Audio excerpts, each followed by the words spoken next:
because he jumps all over the place for all this stuff. 1935, the Lions win the NFL championship. The Detroit Tigers take the World Series. The Red Wings bring home Lord Stanley's Cup. Joe Louis begins his rise to world domination. This transforms the Motor City into Detroit, City of Champions. Crack of the bat. We are off and running, putting it in the ground. All the golfer terminology. That's it. Yep. There's not a ton of golfer I just hear that sound effects. I just hear that bat, and I'm like, oh, here we Yeah. go. Off and running. It's not the ding of my email, at least. Yeah, I hate when I know. do that. But it's Detroit, City of Champions, the podcast. I'm Jamie Flanagan. Charles Avison. And just rolling around in 1935. We're getting there at some point with Walter Hagen. Amazing stuff. Well, he was such an innovator in the sport, and why he's should be more well known. Oh, dude, he's amazing. Every single. He's We got a couple of great stories today too, but we've seen it. This guy was professional golf. Right, but he's like a ghost. Yeah. As far as like knowledge of today, he he'll come up in a movie, or his name is on the board in a movie. Yeah. But not always as prominent as we're discovering he should be. I mean, he's the Babe Ruth of golf. Right. He is like actually, I take it back. I think he's more, I take it back in retrospect, because I've been saying he's the Babe Ruth of golf. I think he is more along the lines of like a Ty Cobb of golf. Okay. Because we're like, in the next episode, we're going to be talking about a little bit about how basically like, he like right after like when Hagen's starting to finish up, like, well, they're not finished up, but in the 20s, late 20s and 30s, yeah, what starts to emerge are these, because of like the influence of the home run in baseball, like the home run just becomes massive because of Babe Ruth. That it kind of ushers in golf and a similar era of these like big power smashers, like these big power drivers. And Nick Hagen was like going, man, this is a whole new era. Like these guys are just smashing the ball, like. And so it was kind of like that. Like he ushered in like this whole new professional world of golf. And then it was like, the next generation of like big hitters and all this that kind of took over after he was there. But so I think that he's more, I guess you could kind of mash a Cobb, slightly like a combination of Ty Cobb and Babe Ruth. But he was the Walter Hagen of golf. Yes. You know what I mean? Yeah. Like he's like his own guy. Like he's the guy. This is, we showed the picture of the knight in armor where he's ushering in the poor peasant through the door. Yeah. He's the guy that he ushered in the world of big money golf. I mean, it's undisputed. Every single person talks about this is the guy, and every single example we talked about how, before he came along, golf was like, kind of an aristocratic game. Amateurs were like, professionals were viewed as just, pure mercenaries and kind of like the dregs of the society. And then he turned it into an incredibly like respectable, legitimate, sport, and ushered in this era of big money golf. And I mean, we've already seen it every single step of the way. Like this guy is involved with every single thing that we regard as like normal in the world of golf. He was there for like the founding of it. He was there. It was like the simple idea of people paying money in the gallery to watch the golfers play. Incredibly important. That's just that. He was like, and he was the biggest earner when they were doing that. And he's like, during World War I, you were just doing relief funds for, to just charge admission to raise money for the, for the war, for Red Cross.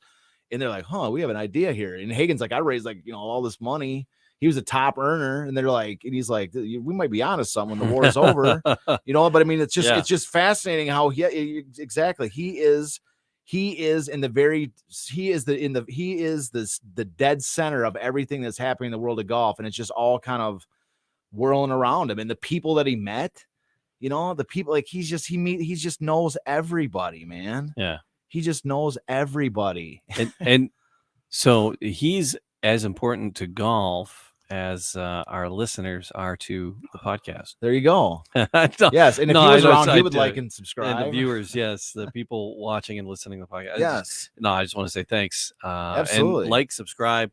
You're the reason. So yeah. Every like, every subscribe, every share, every person that you tell about the podcast, it really helps. Which, it's they say it's, it's tough to build, it's the first like 10,000 or whatever, the toughest to get to. But once you sort of build up a certain pile of listeners and viewers, then it starts to really explode, So we're, every single, like we are at the point where every single like and subscribe and all this really helps. So we appreciate everything. Yep. So thank you to everybody who's tuned in at some point or another, found their way through the shows, maybe purchased some Detroit City of Champions merch, like the blazon. Yeah, the blazon. That's what we call it.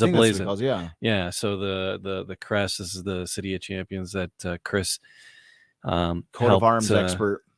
Put together. Available wearingfunny.com. That's a good spot to go for some cool Detroit City of Champions gear. Yeah. The website, Detroit City of Champions. You got some t-shirts and the books up there as well. Yeah. People can get a hold of just in time for the holidays. People listen whenever, but and if you're in the Detroit area, come check me out at the, I'm always at the, most of the time I'm at the 12 Oaks. There's a store called Inspire Marketplace at 12 Oaks Mall. I'm there 5 days a week. And then the other 2 days a week, I'm at the Partridge Creek store. So I'm at, pretty much every day selling books and talking baseball and doing all kinds of stuff in the store. So come on up and just come up, have a conversation. But it's the Hague. Yeah, the Hague, Walter, right. Telling the story of himself, right? Yeah, the Hague himself. That's a lot of what we're pulling is coming from the book. Talk about. As far as the primary source goes, it doesn't get any more primary than this. Yeah, he wrote his book. Yeah, and he's fairly self-deprecating in the book too. Like he talks about his highs and lows. You know, and then his sort of extracurricular activities, should we say? He's like, it kind of harkens to a different era. And he's like, we went to the bar. Well, we've got a couple of risque component stories today where he's like, he's kind of going, we were out with these girls or whatever, but he doesn't, but he kind of read between the lines as far as what they're doing. Okay. But it's kind of harkens to a different era where, nowadays, like every single thing is like blown up. Like, the reporters and, they dig through people's garbage cans for everything. Oh my gosh. And so it just kind of harkens back to a different era where it's like, you can kind of read between the lines for some of the stuff, but that's not like, it's just kind of like just kind of giving you like a little idea, but it's like his personal life. Like it's not, it's none of your business, that's how it used to be. Was usually, the sort of extracurriculars were a little bit off, unless it was some kind of a major scandal. Sure. It was somewhat off limits. It just kind of was frowned on. You want to focus on the sport more than anything. Another interesting thing about golf, compared to what we were talking about, I'll give it to hockey too. More of an international sport. Totally. So baseball, U.S. dudes playing a U.S. game. Football, American football, U.S. dudes playing a U.S. game. Hockey, Canadians coming over here to play a Canadian game in U.S. towns back in this era. So that was a little more international because you had a lot of Canadians. Totally. But golf, truly, you're talking about, the French Open and the British Open and the Australian Opens. So he's traveling all over the world, and these other golfers are traveling all over the world and coming here. So people are meeting and seeing people from other cultures. I think it's fascinating. It is. And it's the fight. Like Walter, he went to do the British Open and wasn't treated very well. The guy before him the year before was treated even worse. Yeah. And he's like, well, I'm going to win it, and didn't win it, but then did eventually a couple of times. But then, British guys are winning the U.S. Open. And so that rivalry just really ramps up, and it's totally. How's that getting us? Well, that's where we're in 1927, right? Yeah, that's where we're. So that's kind of, we've one of the sort of main themes we've gone over just on so many occasions here. One of the primary themes that we have seen thus far has been this, as you say, this, especially with Britain. With England and Scotland, they're absolutely, this is the birth of golf. They've got pride. This is their game. Yeah. Oh yeah. And basically the main switch came during World War I, and it's like when the British golfers came back from World War I, and that's when they started doing the British Open. That's when all of a sudden they realized that like the Americans have come a long way in 4 years. Because before that, there was the first American to win a British Open, or the first American, oh my God, the first American to win a U.S. Open when there's British guys there, And I mean, like when we saw with that, the greatest game ever played, we met the whole thing, and he's, like the fact that he won a U.S. Open, and there's all these British superstars there was like just the biggest thing in the world. Yeah. So yeah, but during World War I, the British find out that that the Americans are not only playing led by Walter Hagen as the greatest golfer in the game, the greatest American golfer. Not only had they changed, had they become dramatically improved players, but they had their own style. Like they're putting all kinds of spin on the ball. The backspin did not exist prior to the Americans bringing it over. In the first British Open after World War I, they were even showing the British were amazed. They had never seen the backspin on these balls. And then they're like, oh, you can't, that's only some like a novelty that one of you guys are doing. And then like all the Americans were doing it. And it's like it was like a whole thing that they introduced. Yeah. And they also introduced the fashion, Walter Hagen and them, they're wearing this like kind of just a whole new style of outfits. They're like just a little more pizzazz, a little more uniqueness to each outfit. And that's one of the things that Hagen talks about consistently in his book. I mean, his clothes. It reminds me of Benjamin Franklin in his autobiography. Yeah. If the listener out there, if you've never read Benjamin Franklin's autobiography, it is like one of the pillars of American literature. It is one of the best books you've ever read. It's only like 110 pages long. It's like the shortest autobiography ever. But it's one of my favorites because Benjamin Franklin, the entire theme of that runs through the entire narrative of Ben Franklin's story is his acquisition of books. Like he starts at the beginning, like when I was young, I did not have a book. And then I got my first book. And then after I got my first book, I like saved up and I got my second book. And he's like, then I found somebody that had a library that had their own personal books. And then I like would go and like borrow one of their books, and then he's like, by the time I was a grown man and had all the money, I had my own library. And then I like traded books with my friends who had their own libraries. Like it's the entire running theme of his book, of his story. And it's kind of like that with Hagen, because with his, like, I wish we had kind of devoted more time to that theme, which has been like the undercurrent has been his style and how at first he saw this golfer that he really admired. He thought he was like a really cool dresser and he just literally imitated. I think we did talk about that. He just literally just copied this guy's outfit. Oh yeah. And then so like based off of that, that's when he started adding his own little flourishes. And then he became literally the best dressed golfer in the game. Like everybody, like when he's going, we're gonna be talking about him going to the 1928 British Open today, and he's over there, and I don't have it on my notes or anything, but he talks about in here that the British newspapers that didn't even follow golf, they were in there talking about what he was wearing as though he was like some kind of a fashion model to introduce to their public what this guy's wearing. Like every day, he's golf like red carpet.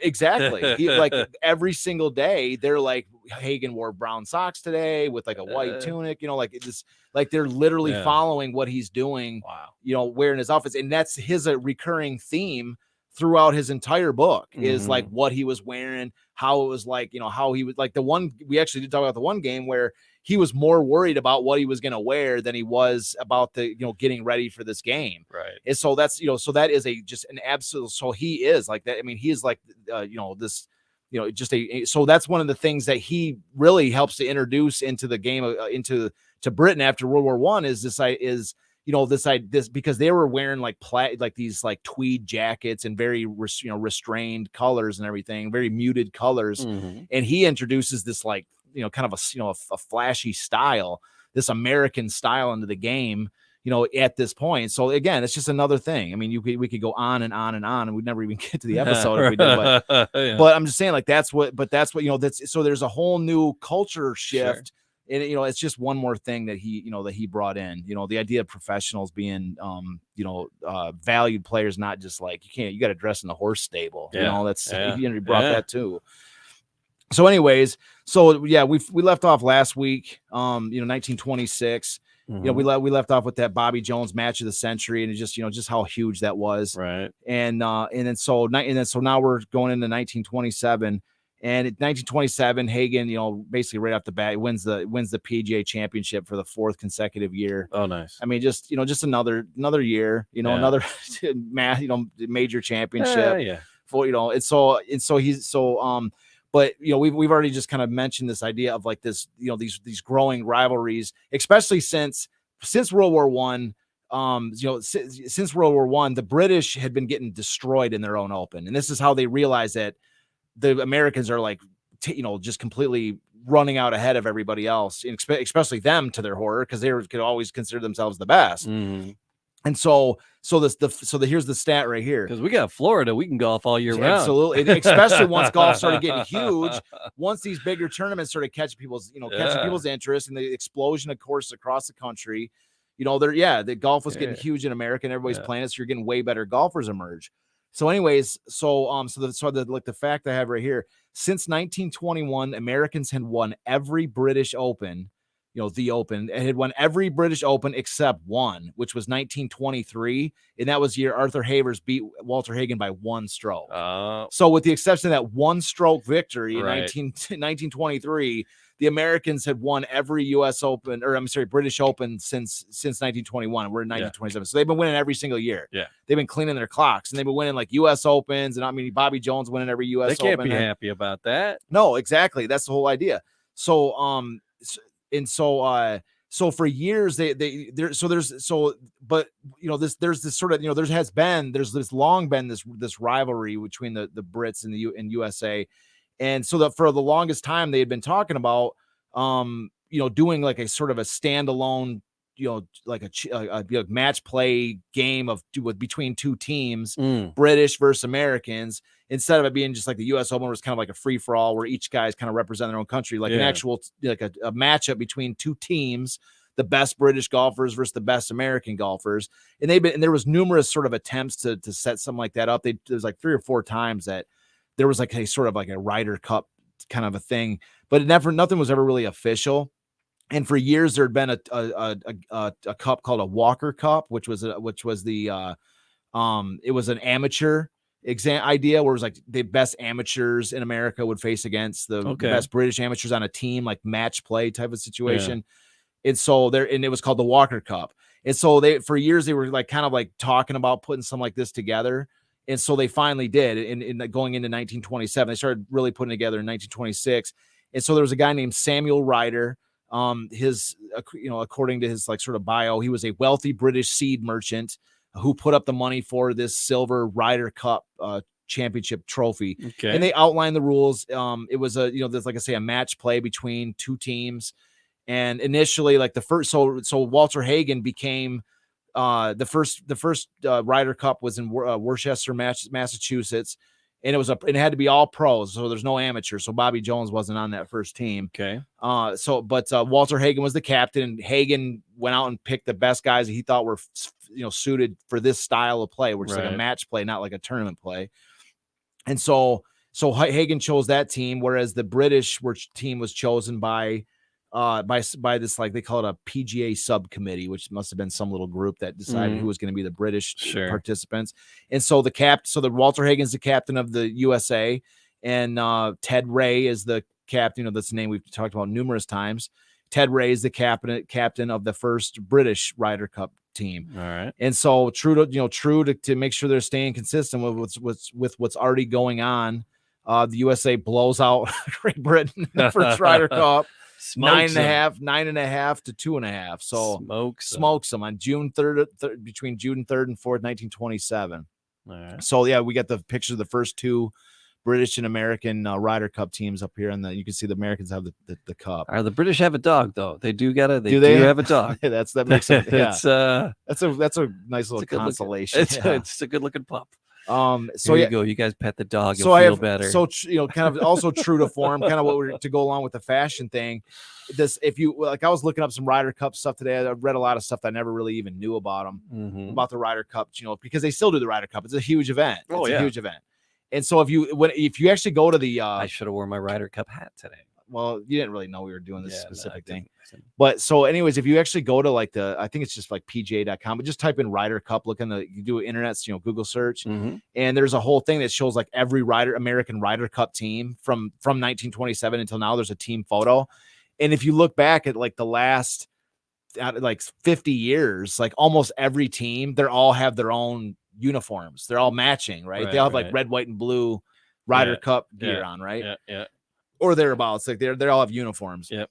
But anyways, so it's the picture we have here, they're all wearing different stuff. Yeah. But Hagen talks about in his book, because I think it's like the third year that they did it. It's because the Ryder Cup's like every other year. Mm-hmm. And so, anyways, I think it was like because Hagen was going to be the Ryder Cup captain from now on till like I think it was 1939 when he left.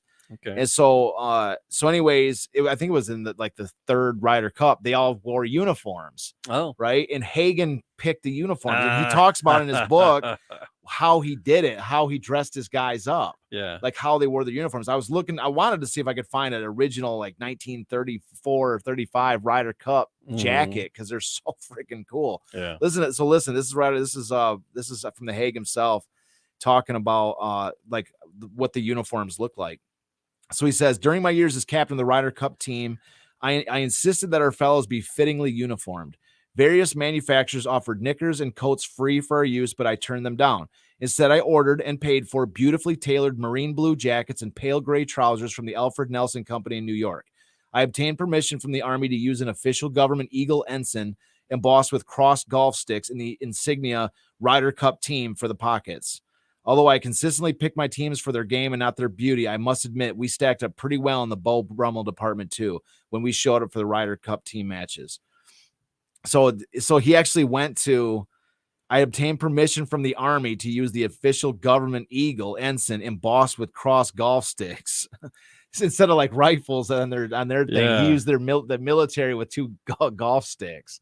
Wow. So we got permission for it. So it's just kind of cool. Like it would be cool. One of the as a historian, like kind of there's so many things I wish that sort of modern day people would adapt from the past. Like we talk about Champions Day. I wish the modern day teams would embrace that. I just think it'd be cool to like do something where fans maybe dressed like 1930s gear and they could get in free or have half price on ticket on concessions or something that's like, just kind of remembered some of the past and in some really cool ways, not just going read an announcement, go, today is the day that was Champions Day. Great, cool, everybody. I'm talking about like actually people can kind of participate in it a little bit. And those are like kind of my favorite history things when the modern day kind of gets into it a little bit. But anyways, but how cool would it be if the next like Ryder Cup team would like go wearing like, the 1927, right now we're in 22, like the 100th anniversary, whatever. How cool would it be if they went in this, they follow Walter Hagen's, strategy, like his outfits here. They went with the blue jackets, with the military, with the cross sticks, the gray pants. Those are the kind of things. It's like, it's, history kind of, it'd just be kind of cool to see that they did like a, 100-year anniversary or whatever. So anyways, so that's his little description of like and I just thought they were cool because he's like, he's like, I turned down all these different people. They didn't know how to dress us. I picked their stuff out, so anyways, that's just a little aside, but so yeah, that was the first Ryder Cup. That's our little intro to the Ryder Cup. And so that was pretty much, that's your bulk of the 1927 story. Yeah. They were how many guys on the team? I think we have 9 guys in the team. I had the list. I didn't put it on the slide, but yeah, I mean, it's pretty easily found. I think there was 9 guys in each team. And if you look at the list, especially if you've been following the show, you'll the names are a who's who of people that we've already talked about. All those British legends that we've talked about are all on the team. Gene Sarazen is on the team. Like, there's these guys that we've already been talking about for many times are all on these 2 teams. So anyways, so moving on into 1928 now. We're kind of going to the next year. And so 1928 is kind of a cool year too. This is an interesting story that we've got to bring out with this. So right off the bat, in 1928, Hagen stars in a movie, and the movie is called The Green Grass Widow. Oh wow! So can you guess what the movie's about? The Green Grass Widow golfers. Yes. Yeah. So it's like kind of a, I guess boxing. It's a kind of a comedy movie, I guess, involving golfers. And we got a slide with the stills on it. Is it the where's the green grass? There it is. Yeah. So we've got a couple stills in the screen, and these are like incredibly rare. Like these are, I mean, I got these out of his book, but you don't, but the thing about the Green Grass Widow is that it's like, it says, just on the Wikipedia page, it says the movie is said to be lost. Like you can't, I would look for it on eBay. I'm like, or on YouTube. I'm like, man, I want to see this Green Grass Widow just for the heck of it. It's a silent film. Yeah. And it's got Hagen, and I think, however old he is, he's in his young 30s. Some of those movies are lost. Yeah. The prints all deteriorated. But it said the Wikipedia says movie is said to be lost, but a copy is said to exist somewhere at the British Film Institute. Oh. So there might be a copy. Okay. It might be at the British Film Institute. So you're saying there's a chance. So they're saying there's a chance. Yeah. So anybody's out there's listening that's at the British Film Institute or knows anybody that's got a connection to the British Film Institute. All right. Yeah, let's take a look. I want to see it. Somebody kick around. It's a silent film. So get that up on TMC for us. Because I don't really think there's a ton of footage on Hagen back at this time. It's silent films and that. Mm-hmm. So it'd be kind of cool. And he's gonna be golfing and hitting the ball, and there's some comedy elements to it. So I just kind of like to see it. I think it'd be kind of cool. The one guy looks very Groucho Marxy. That's what I'm saying. When you actually look at the stills we have up here on the screen, the guy totally he's kind of screwing around and there's he's so Hagen. So anyway, Hagen starts off 1928 starring in a movie. It takes him a while to film this, and then he heads off to England because he's basically headed towards a series of events, and that's where we're kind of going with all this today. So the first thing he shows up to, there's a hotel that he's staying at. Mm-hmm. The hotel is called the Savoy Hotel in London. Okay. And so anyway, he gets to the Savoy Hotel in London, and the guy who runs the hotel is trying. He's basically like, his name is Bob Harlow, and Bob Harlow is like sort of his publicity agent when he gets over there. Like, it's not, I take it back. He's not a public. He's this guy. He's like the guy he's like his manager kind of. Okay. He's like, but he wants to make, just like a manager, he wants to make money off him. And this guy owns this Savoy Hotel, and the Savoy Hotel is kind of struggling a little bit. And so he's sitting there. So he's like, Hagen, I'm going to make you a bunch of money for coming over here, but I want you to be like my guy, my cash cow while you're doing it. You see what I'm saying? Through this series of events. And so the first thing he does when Hagen gets there, Hagen had bragged to Bob Harlow, because I guess the Savoy Hotel is like right in the banks of the Thames River in London, which is like the main river that runs through. Hagen had told somebody that he could hit a ball off the top of the Savoy Hotel over the Thames River. And there was a coal ship, a coal tug, I think he called it.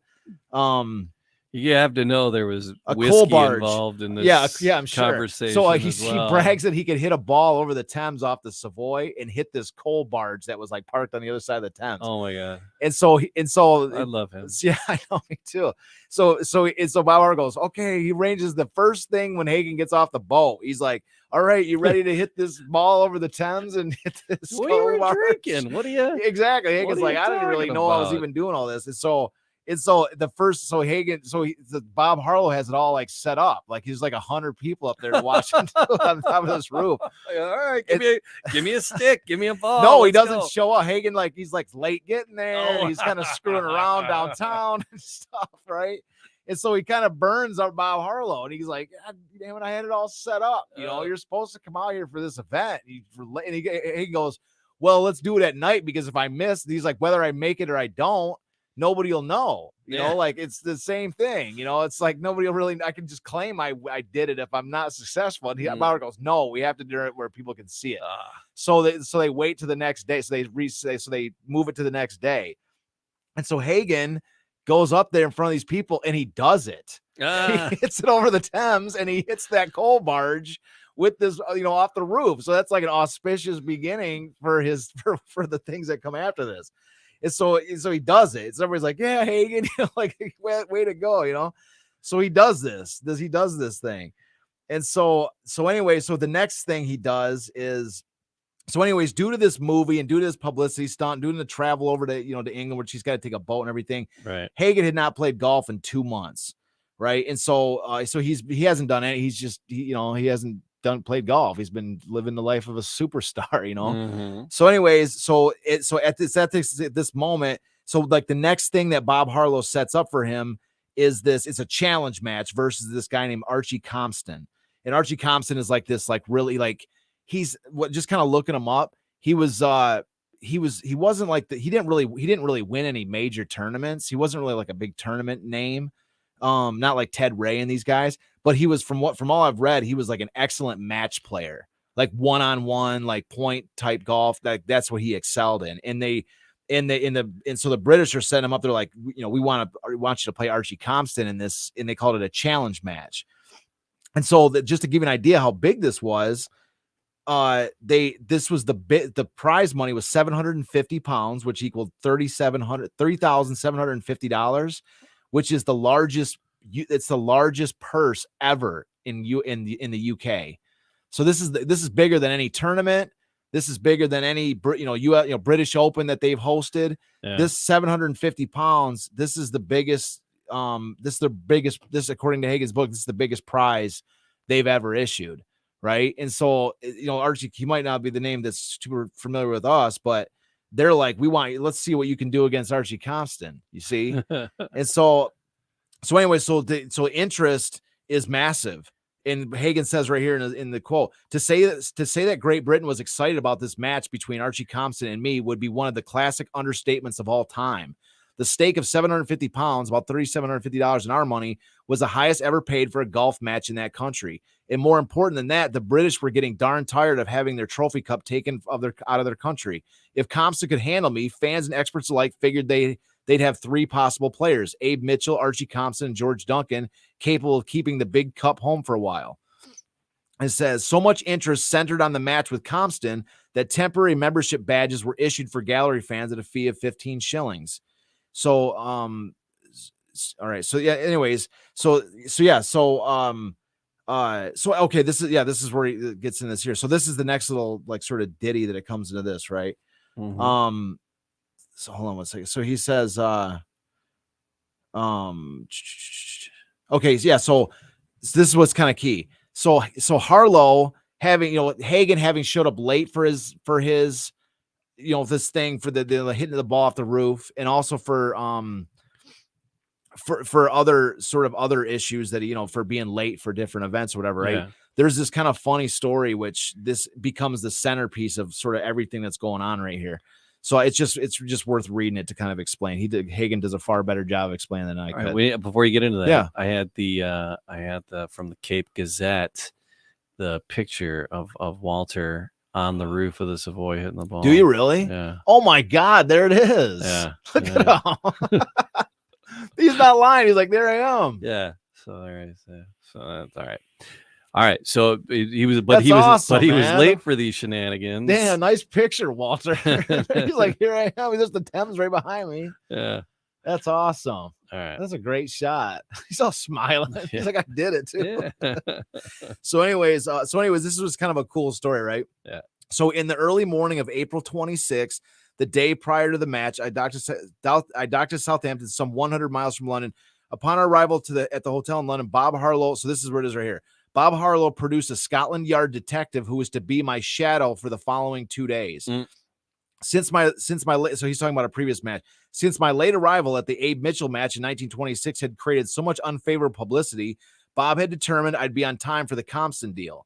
That fellow Bob hired was just the sort of detective I'd always pictured from English fiction. An enormous man standing about 6'3". He was heavy and muscular and adorned with a fierce, bristling mustache. He balked, however, when Bob asked him to wear a Sherlock Holmes type hat. Cartoonists and news cameramen had a field day picturing him follow me around. So just to pause for a second.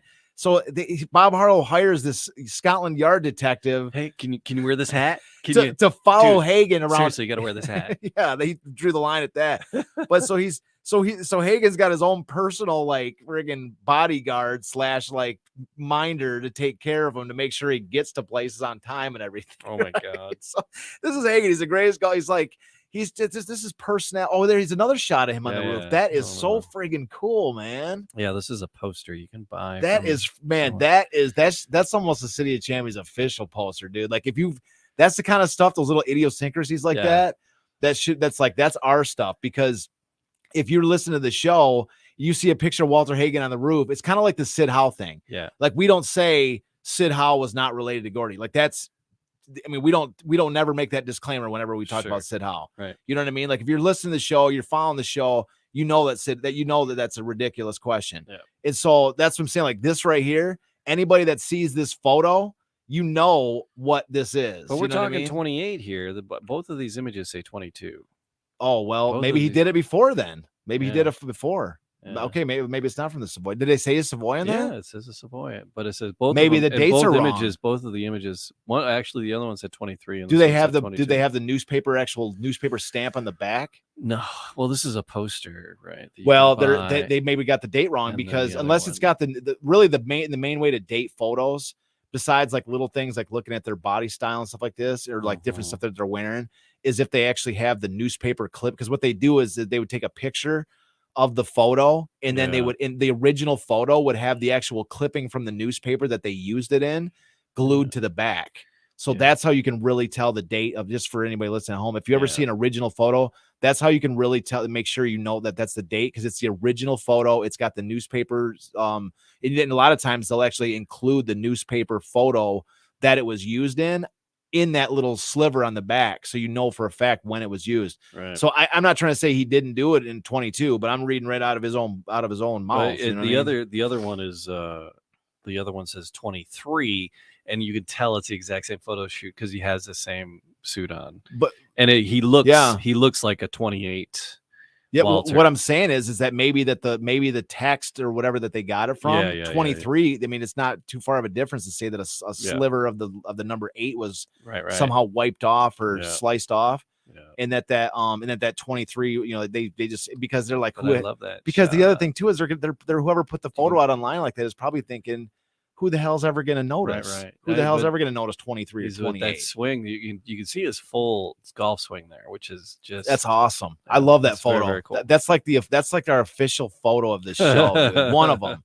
That's hold on to that photo. Let's keep hold on to that photo. Maybe we can even get this poster, because that is, especially that one right there, man. That thing is so awesome. I'm telling you, that's 28. And if he hit one off in 20, but he doesn't mention anything about it.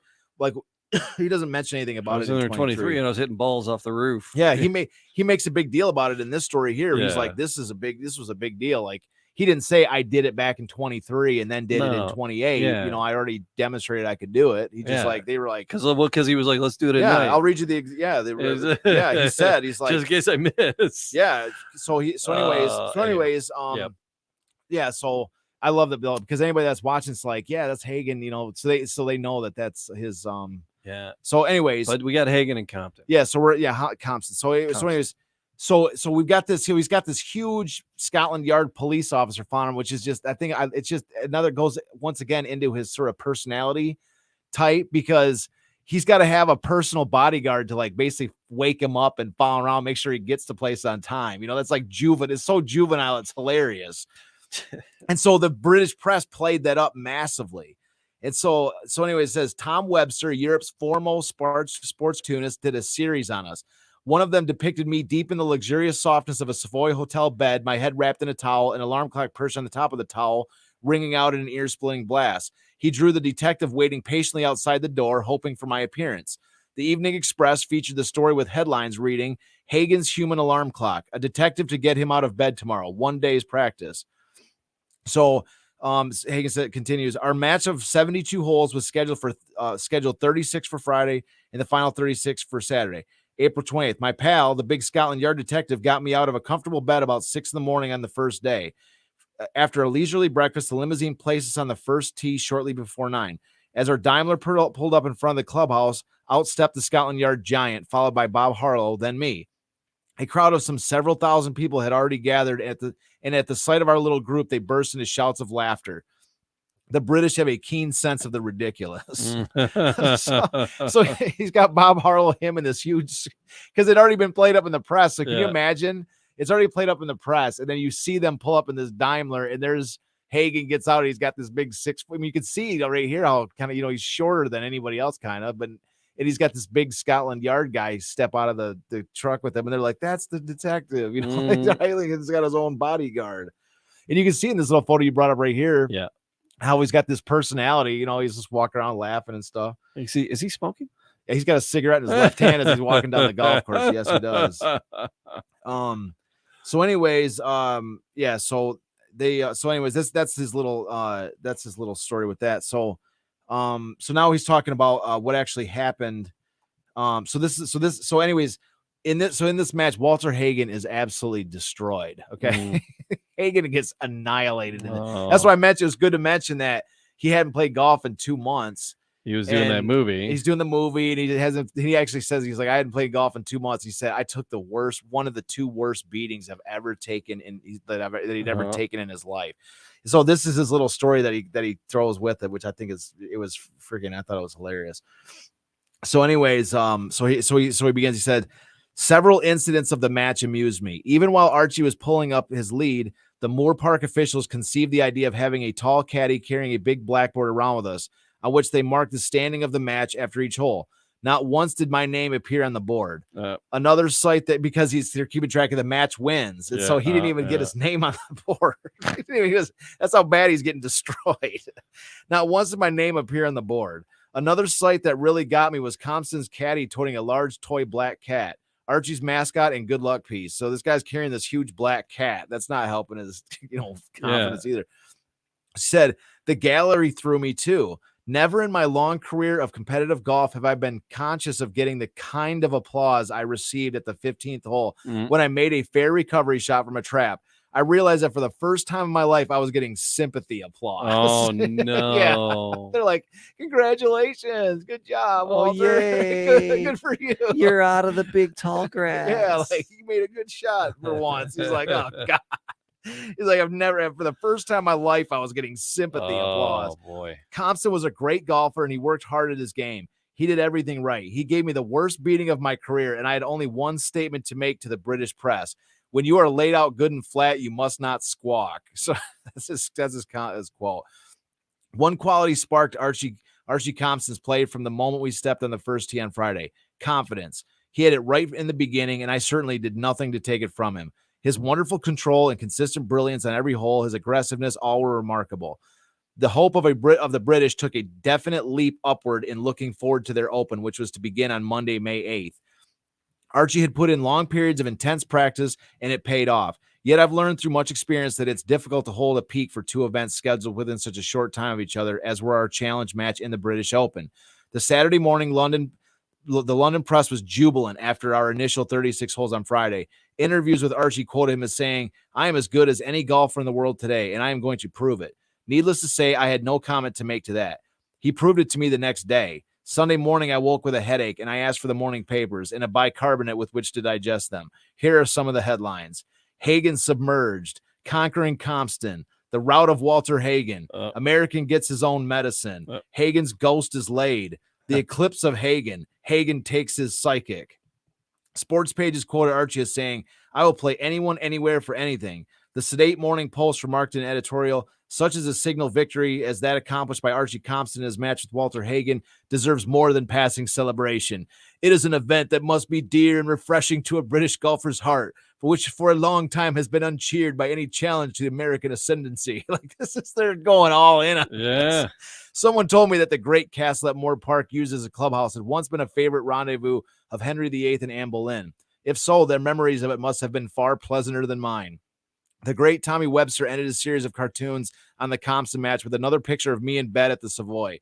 This time, the huge Scotland Yard detective was astride my stomach, using his massive bulk to restrain me while I struggled valiantly to get free. So they're just doing these comic series on Walter while he's there with this guy. It's like a Mutt and Jeff, they're doing a series. There's a whole series of these cartoons. I'd love to see if they have them out there. With my head protruding at one end and my feet at the other. I'll rewind. The great Tommy Webster ended his series of cartoons on the Compton match with another picture of me in bed at the Savoy. This time, the huge Scotland Yard detective was astride my stomach, using his massive bulk to restrain me while I struggled valiantly to rise. With my head protruding at one end and my feet at the other. Flashes of lightning zigzagged from the alarm clock. The caption, Harlow should have paid Scotland Yard £5 to keep Hagen in bed. 18 and 17. So they're mocking him in this cartoon, too. Perhaps I took solace in my defeat by remembering Bobby Jones' comeback after I had trimmed him 12 and 11. Our match in Florida had taken place in February and March of 1926. He'd gone out that same year after bowing to me in the worst beating he'd ever taken, and had won the British Open at Royal Lytham in St. Anne's in the United States National Open in Scioto. There was only one play for me to make, and I made it. I left the memory of the licking I'd taken right where it belonged, on the links of Moore Park. I was no temperamental star. I was just a fellow working at golf for a living. Moore Park, of necessity, must be for me just another 72 holes. So he's like, I had to leave that behind. I took a friggin' beating.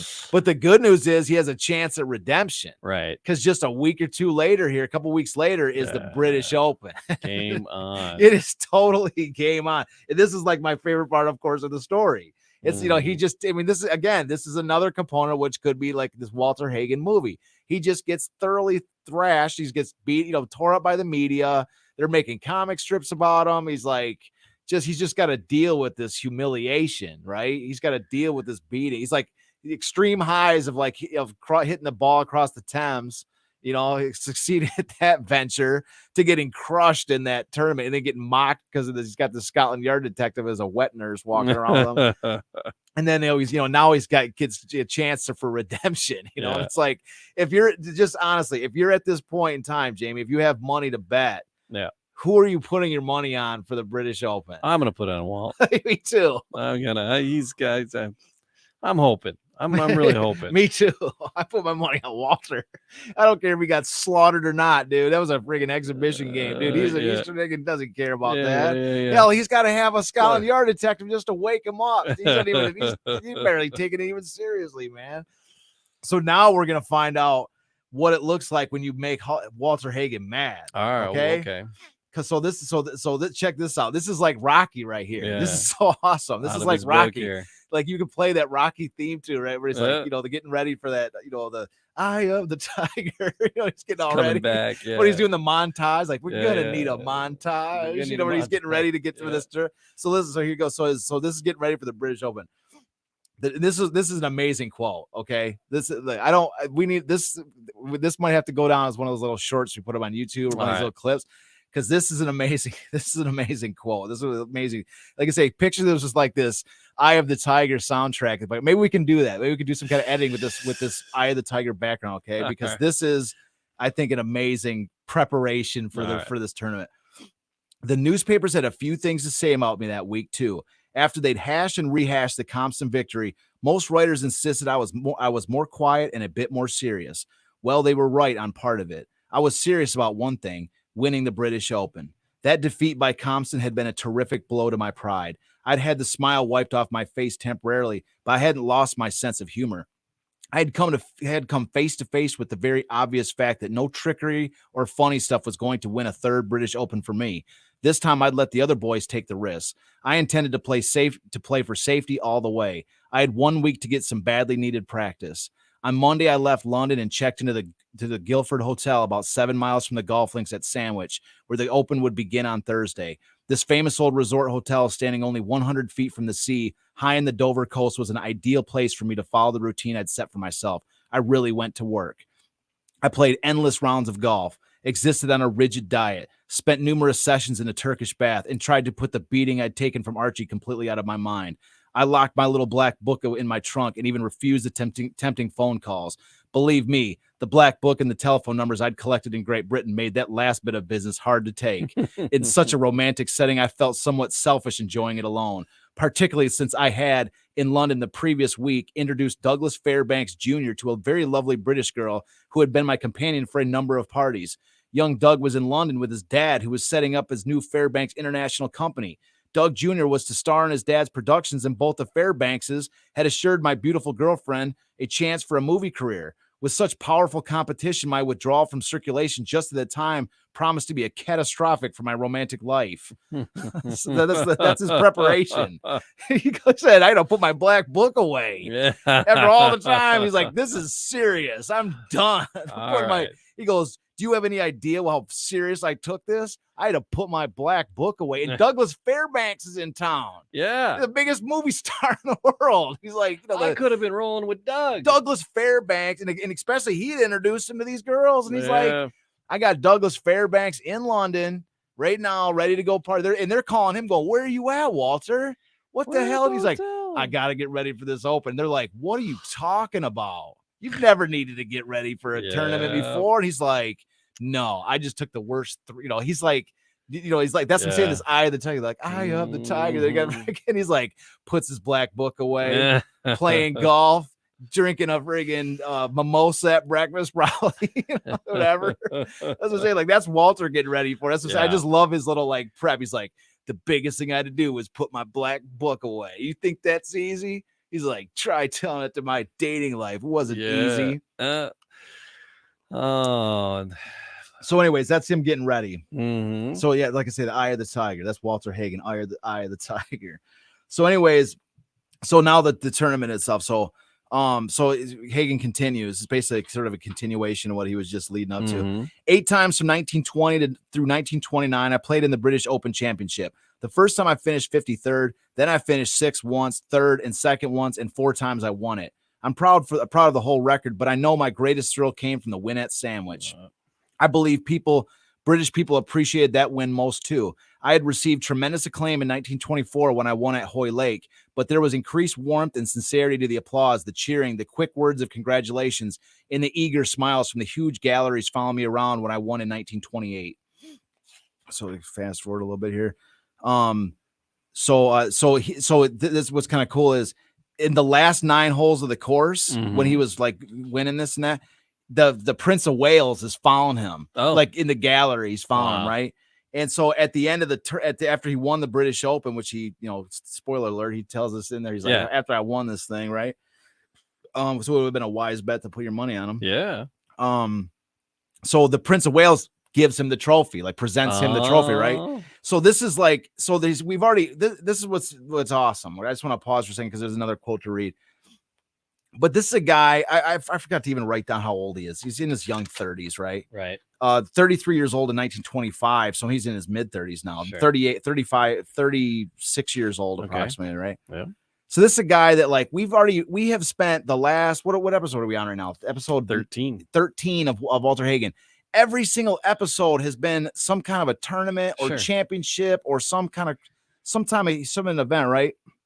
And this is a guy, he's already had the extreme thrills of victory to the most ridiculous degree, right? I mean, it's just tournament championships and all over the place like this, right? And then he takes this like beating from Archie Compton, and he's just all of a sudden now he's like, a man sort of on a mission to win this, right? And what's so interesting about this, like, sort of next quote we're going to read, this next little bit is just like that there was more in the tank of like a higher level he could get to. You know what I mean? He'd already, this is his 3rd British Open. Right. He's won 4 straight PGA championships. Yeah. That the fact that there's a higher level of fame that he could get to at this point. Right. And that's what's about to hit here. The Prince of Wales insists on handing him the trophy himself. Right. He's like, and he follows Walter and he's like, this is this. And so so that's where I'm foreshadowing, because what we're about to experience here is another gear. If we already thought that Walter Hagen was a star or a superstar at this point, wait till you see wait till we hear the remaining, the next level gear that he gets up to for up to 11. Exactly. He's on the 11 on the superstar scale. And you're going to hear this, because this was nothing. The British press appreciated this. They saw him. They just mocked him. At this point, he was a superstar in Britain too. They had the largest tournament or largest exhibition amount ever with him and Archie Compton. He gets destroyed. Right. And he just hits the ball off the top of the Savoy across the Thames, which is as newspaper fodder. Oh, yeah. Right. He loses to Archie Compton. They mock him for a week. Yeah. Right. He bounces back and wins the British Open 2 weeks later.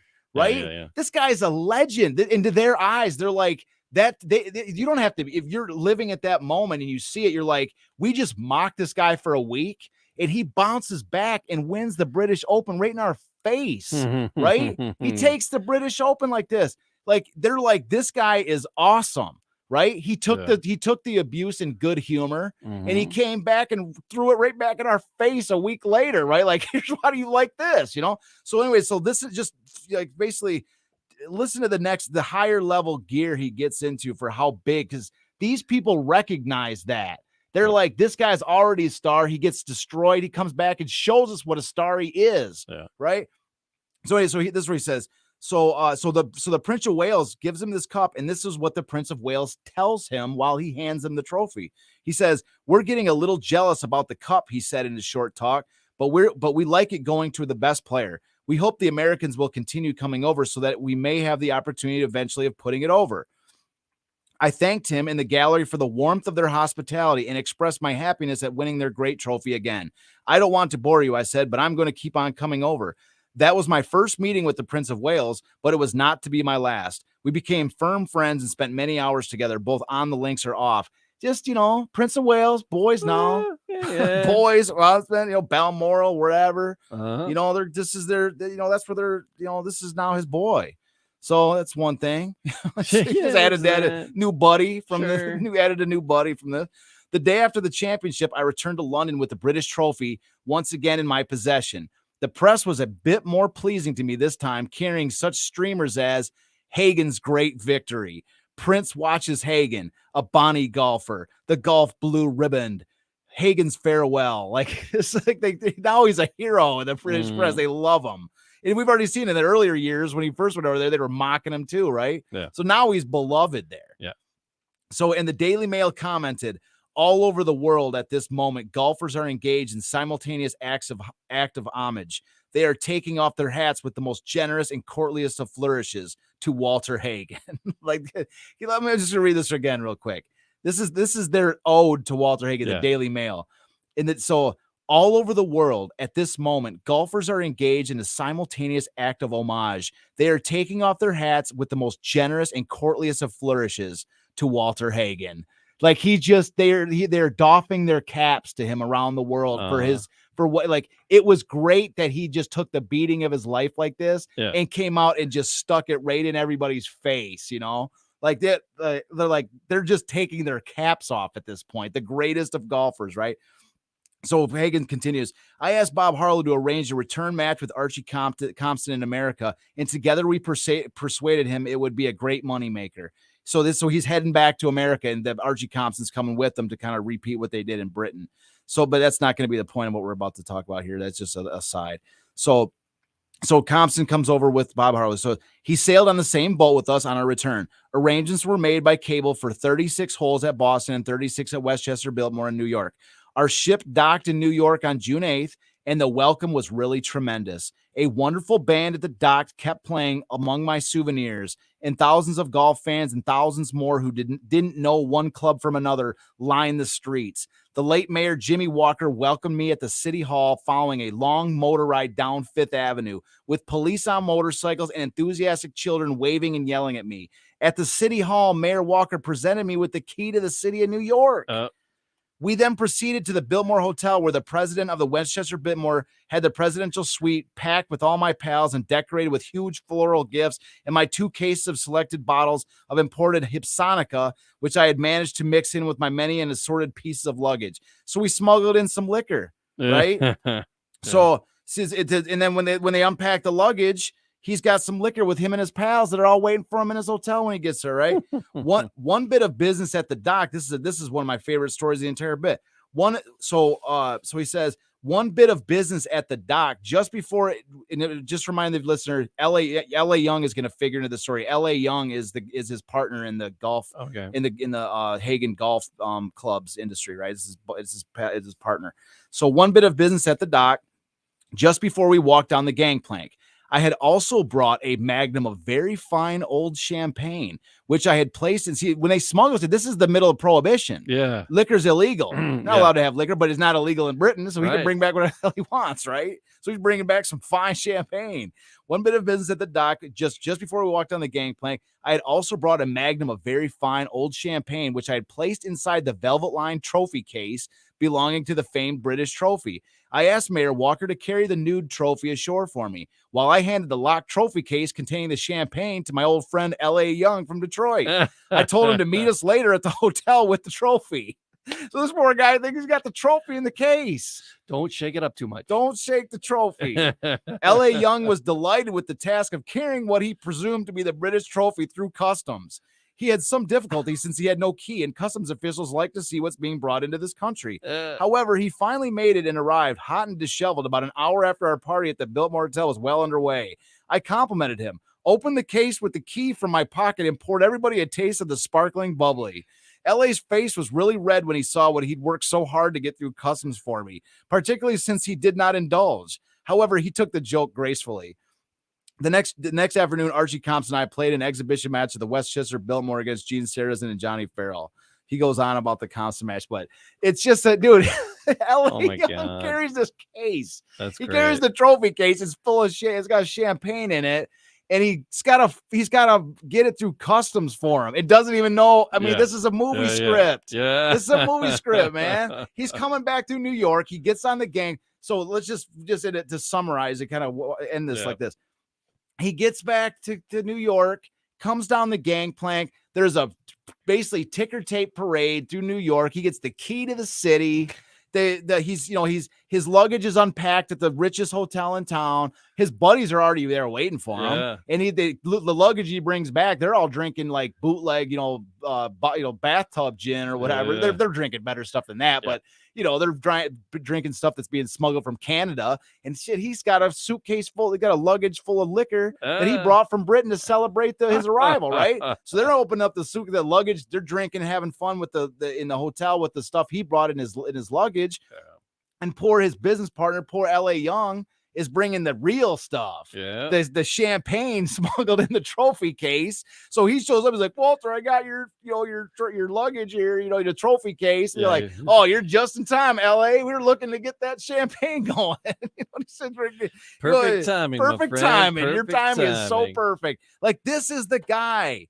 This is I'm saying, like, this is the next level of stardom, man. This guy is living a life that is just unbelievable, man. Like, he's an international superstar. Like, they took that stardom up to an 11.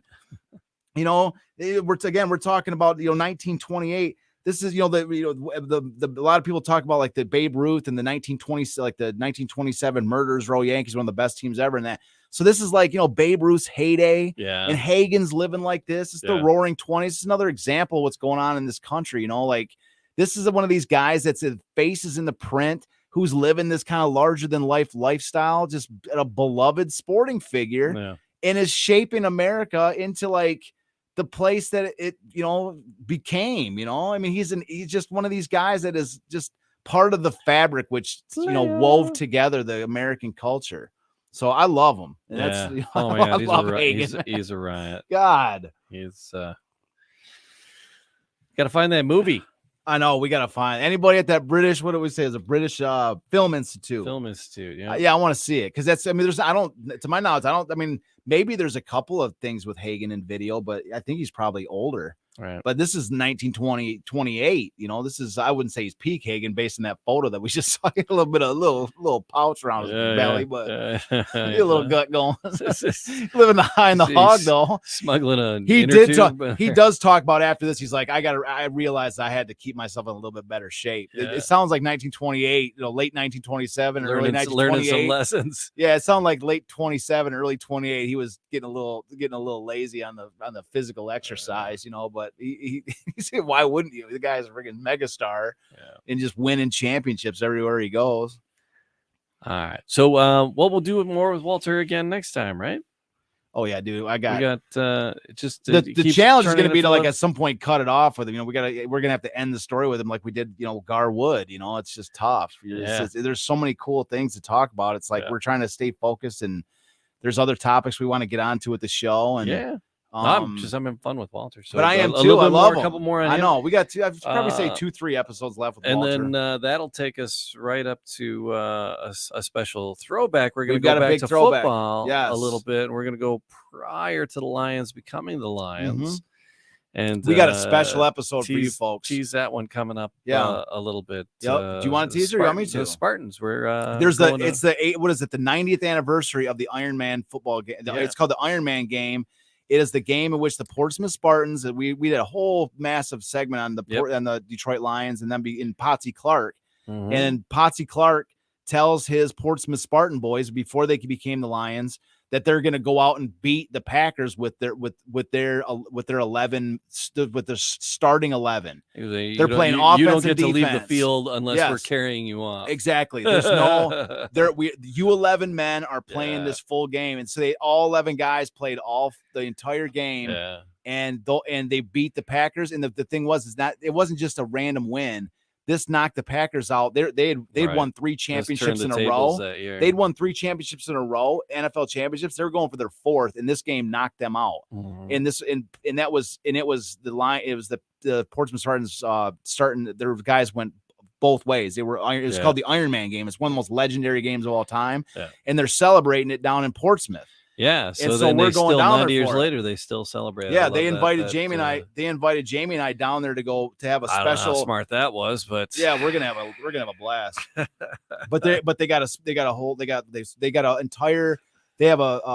bar set up with, they have like all this original, they have memorabilia from the Iron Man game with original Portsmouth Spartan jerseys there. So that's coming up. It's gonna be cool, man. Some deep Detroit Lions history. It's gonna be early in December. We're gonna be broadcasting from the Portsmouth Stadium, which is still there. It's like it's literally like a preserved stadium. I mean, it is a preserved NFL stadium from 1933. Yeah, that's so cool. It is, and it's still in shape. We're gonna get a tour around it. It's gonna be cool, man. So it'll be fun. So yeah, so you gotta tune in for that. We will share that with everybody as it unfolds. So thanks for being here. Like, subscribe, leave a comment, all the podcast things and all the podcast places. Truly, genuinely appreciate it. DetroitCityOfChampions.com, wearingfunny.com, places to grab stuff, buy stuff, see things. And then, just subscribe so you can keep on seeing and hearing this. So thanks again, Charles. Thank you. My pleasure as always, Jamie. We love doing this show, man. Appreciate you, dude. You're the one that you do a ton of work to set this thing up. You do a hell of a job, Jamie. Unlock the door. Dude, you sell yourself way short. You sell yourself way short. There's a heck of a lot more than you do than that. You do the clips for it. You put the stuff up on the line. Hey, okay. I might rewrite the bio for the introduction for the show, but we both do a ton of work. Teamwork. So it is teamwork. So I'm not gonna let you sell yourself short on that. I appreciate just sharing the story. This is an important story. I think so too. I agree. I agree, and I'm glad that I'm glad you see it. And it's like every single person that I think, it is an important. This is not our opinion. Mm-hmm. This is an important story, and these stories are. If we're not telling these stories, then who's gonna do it? Who's gonna talk about this stuff? Put them out there, and hopefully, So, and you, the people that hear this, that recognize how important it is. Thank you. Thank you. And, everything, you sharing it or doing anything to help us spread the reach of this story, that you're part of this. Everyone that contributes, this story does not belong to me. Mm-mm. The story does not belong to Jamie. Nope. This story belongs to all of us, and everybody.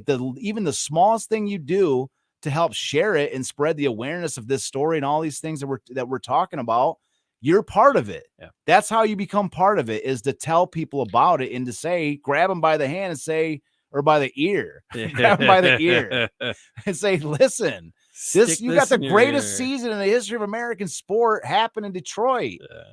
And you're the biggest fan around. Wait till you hear what happened. It changes.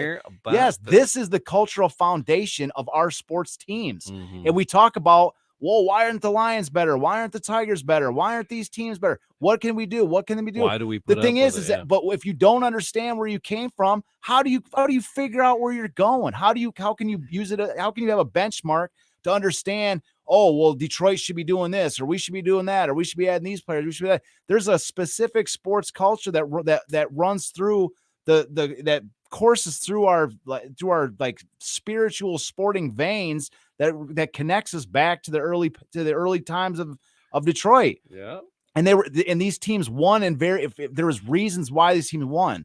They were connected with the fans. There was a connection between the fans and the teams, and using that connection is what allowed these teams to win. So it was something that actually happened. And so that's what I'm saying. Like, Detroit is unique. They tapped into something. They're stories, but there's a learning experiences behind them. That's what I'm trying to say. If you don't understand how Detroit won in the past, then how the hell do you expect to understand how they're going to win in the future? Mm-hmm. How? Oh, because we're going to get good players. Well, newsflash, I'll wrap it up with this. We've had some of the best players ever. Yeah, we've had a ton of great players. The Lions have had great players in recent past. The Tigers have had great players in recent past. Where's the World Series? Where's the NFL championships? Like the Red Wings, we've had some in recent memory with the Red Wings, I guess, championships. But there's been some great players in the past too that haven't tapped into that. Mm-hmm. That's what I'm trying to say. Is that Detroit is unique, and there's more to it than just having a bunch of good players in the court. And this is what I learned from the entire City of Champions thing. I sought out to understand why Detroit win 33 championships in a single season. Was that a fluke? Was there something in the water that they drank that year? No, they tapped into something. Yeah. They tapped into something that like at the time they stumbled into. But in retrospect, when you look back, and actually the reporters at the time looked back and said, upon what meat does our city feed that it has grown so great? They asked that question. They said, why did we win all these championships? How is it possible that we won in virtually every sport in this one year? And then when they actually start to break it down and try to understand what happened, you find that there was something to it. Mm-hmm. And that's one of the things, and that's what one of my foundational beliefs in history is that I don't just study history because I like good stories. I study history I to understand what these people did right and what we can build upon. And that's what I'm saying with the City of Champions story. And this is why one of the main reasons I've been so, driven with this thing, so into this story is there is a ton we can learn from it. Right. There's a ton we can learn from it. And these main, teams and leagues that I've been trying to reach out to for years, they act like this is just, it's just some footnote in some history book. Who cares? Yeah. There is something to learn about it. And if you have anything to do with these teams, I'll say it one more time to fade us out. There's something you can learn from this, right? Tune in. Yes. There's something you can learn. Excellent. All right. We'll do it all again next time. Next week? Next week. All right. All right.